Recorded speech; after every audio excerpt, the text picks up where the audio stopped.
लक्ष्मी का अपने घर में पूरा दबदबा था। हिटलर की तरह वो सारा काम अपने पति और बेटे से करवाती। धीरे धीरे उसके पति की तबीयत खराब रहने लगी। सुनो जी, अब आप बुजुर्ग हो गए हो, काम में भी अब हाथ आपके फुर्ती से नहीं चलते। अरे भाग्यवान, भगवान से डर। तुझसे मैंने शादी अपने इकलौते बेटे के अच्छे पालन पोषण के लिए की थी, लेकिन तूने तो उसका बेड़ा गर्क कर दिया।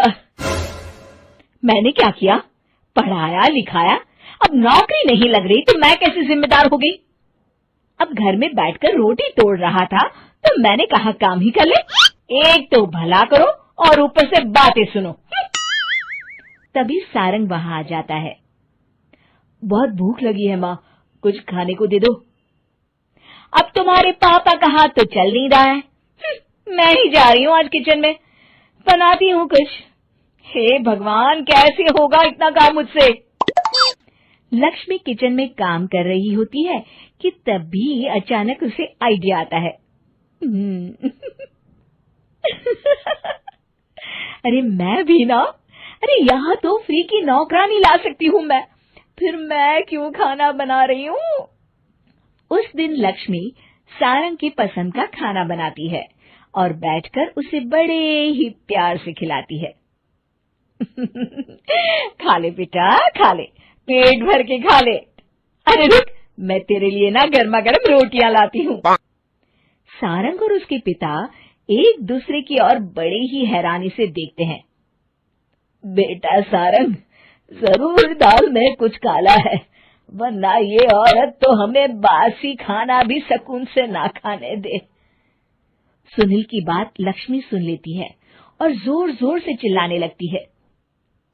अरे हाँ, भलाई का तो जमाना ही नहीं रहा।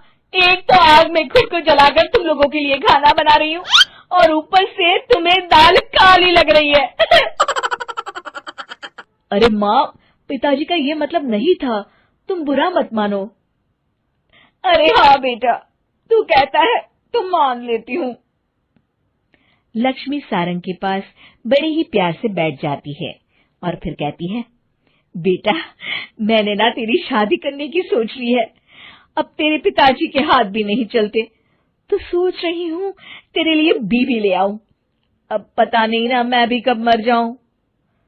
अब ऐसे भाग्य भी कहाँ है हमारे। क्या कहा? अरे हाँ, तुम तो चाहते ही हो कि मैं मर जाऊं, लेकिन मैं अपनी प्यारी बहू का चेहरा देखे बिना नहीं मरूंगी। हाँ माँ, शादी तो मैं कर लूं, लेकिन मैं नौकरी नहीं करता, फिर कोई क्यों देगा मुझे अपनी बेटी? अरे क्यों नहीं देगा बेटी? इतना बड़ा घर, खेल खलियान है, किस चीज की कमी है हमारे पास? जो आएगी राज करेगी, राज। हम तो ना कर पाए राज, ये बोलो कि एक और नौकर तुम्हारे पास आ जाएगा। मैं कहती हूँ चुप हो जाओ। अरे खुद के घर का खाना बनाएगी तो क्या नौकरानी हो जाएगी? अब तुमसे तो किचन का काम होता नहीं, तो कोई तो करेगा ना। ठीक है माँ, तुम जैसा सही समझो बस। अब मेरी एक शर्त है, लड़की जो भी हो वो दिखने में कैसी भी हो या कहीं की भी हो, बस पढ़ी लिखी होनी चाहिए। अरे हाँ, ला देंगे पढ़ी लिखी बेटा, मैंने कौन सा काम करवाना है उससे। हाँ। और फिर एक दिन पास के गांव की ही रति से सारंग की शादी हो जाती है। रति दिखने में बहुत ही सुंदर थी, साथ ही साथ काफी पढ़ी लिखी थी। रति को लक्ष्मी के सौतेले होने की बात पता नहीं थी। शुरू में जब रति ने सारंग को घर का काम करते देखा तो हैरान रह गई। अरे ये तो अच्छी बात है कि आप घर का काम करते हैं, लेकिन मैं तो घर में ही हूं ना, आप क्यों कर रहे हैं जी? जाइए, आप नौकरी के लिए अप्लाई कीजिए ना। तभी लक्ष्मी वहां आ जाती है। अरे रति बहू, करने दे उसे काम। और हाँ, मेरे घर के कुछ नियम है, कायदे हैं, यहाँ बीच में ना ही बोलो तो तुम्हारे लिए अच्छा होगा। रति को लक्ष्मी की बात कुछ अजीब सी लगती है। वो समझ नहीं पाती है कि वो ऐसा व्यवहार क्यों कर रही है, लेकिन उसे लक्ष्मी के सौतेले होने के बारे में कुछ पता नहीं चलता है। फिर एक दिन तो हद ही हो जाती है।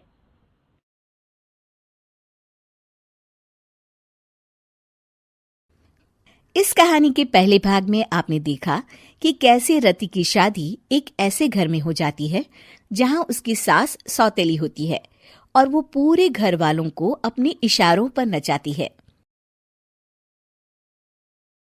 रति छत से सूखे कपड़े उतार कर ले जा रही थी कि तभी उसकी नजर लक्ष्मी पर पड़ती है, जो किसी तरह चोरी से सुनील की अलमारी खोलने की कोशिश कर रही होती है। अरे, ये माँ जी को क्या हो गया? चोरों जैसे क्यों आप मेरी अलमारी खोल रही हैं माँ जी? आपको क्या चाहिए मुझे बताइए। अरे वाह, क्या चाहिए मुझे बताइए। अरे मैं इस घर की मालकिन हूँ, पूरा घर मेरे इशारों पर नाचता है और तुम्हें बताऊं कि मुझे क्या चाहिए? हट यहां से। और वो उसे जोर से धक्का देती है। जैसे ही लक्ष्मी रति को धक्का देती है, उसके सर पर चोट लग जाती है और वो बेहोश होकर गिर जाती है। रति के आसपास पूरा परिवार खड़ा रहता है। डॉक्टर जैसे ही उसे देखकर जाता है, रति को होश आता है। अरे बेटा, तुम दूर क्यों खड़े हो? मेरे पास आओ, मैं तुम्हारी माँ हूँ, कमला। रति के मुंह से लक्ष्मी सारंग की माँ का नाम सुनती है तो हैरान सी रह जाती है। क्या बोला रति बहू? चुप कर डायन, तूने मेरे पति और बेटे का हाल बेहाल कर दिया। अब तू मेरी बहू को भी गुलाम बनाना चाहती है? रुक, अभी मजा चखाती हूँ। ये कहकर जैसे उसे पकड़ने की कोशिश करती है, लक्ष्मी वहां से भाग जाती है। लक्ष्मी के जाने के बाद रति अपने ससुर और पति की तरफ देखकर मुस्कुरा देती है। दोनों समझ जाते हैं कि ये रति की चाल है। अगली सुबह लक्ष्मी का पति खाना लेकर खेत में जाने के लिए निकल ही रहा होता है कि लक्ष्मी उसे रोक देती है। अरे कहाँ चल दिए खाना लेकर? आज घर का काम कौन करेगा? तभी पीछे से रति आ जाती है और जोर से चिल्लाती है। कौन इनको काम पर जाने से रोक रहा है? मैं अभी उसे मजा चखाती हूँ। जैसे ही रति लक्ष्मी की तरफ बढ़ती है, लक्ष्मी घबरा जाती है। मैं तो मजाक कर रही थी बहन। आखिर मैं कौन होती हूँ रोकने वाली? मैं तो बस ये पूछ रही थी कि घर का काम कौन करेगा। कौन क्या? तू करेगी। चल उठा झाड़ू और शुरू हो जा। लक्ष्मी पूरे घर में झाड़ू पोछा लगा रही होती है कि अचानक सामने सारंग खड़ा हो जाता है। अच्छा माँ, मैं काम पर जा रहा हूँ।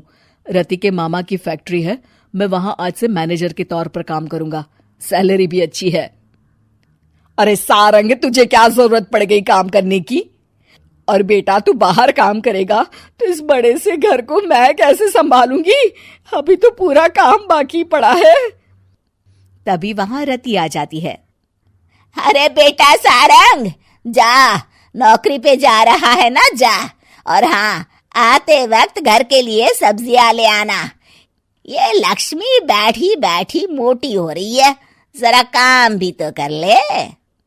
सारंग के जाने के बाद, अच्छा लक्ष्मी, सुन जरा यहाँ। लक्ष्मी अपनी बहू रति को सारंग की पहली माँ जो मर गई है वो समझकर उसके पास जाती है। अरे बहन, ऐसा क्या हो गया जो तुम्हें वापस आना पड़ा? मैं तो बड़े ही प्यार से इस परिवार को चला रही थी। प्यार से तो मैं बहुत साल से तुझे मजा चखाना चाहती थी, लेकिन किसी औरत का शरीर मुझे नहीं मिल रहा था प्रवेश करने के लिए।